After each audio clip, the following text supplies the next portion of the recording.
It feels like we've been waiting for a lot of things in lockdown. For me, it feels like we've been waiting for lots of takeaways, seeing family and friends, and for you guys, maybe even waiting to go back to school, waiting for summer.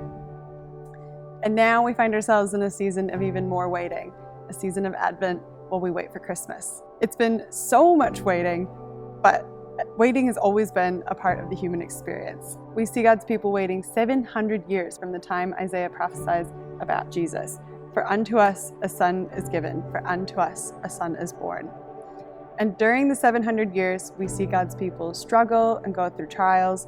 They feel frustrated and maybe even a bit forgotten at times. But God demonstrates loving faithfulness throughout, and He's with them, or He walks with His people through periods of suffering, loss, and trials. He demonstrates unconditional love. I found myself reading the book of Matthew as we talk about Christmas, and in the beginning it goes through the genealogy, and I often just skip this part because I find it a little bit repetitive.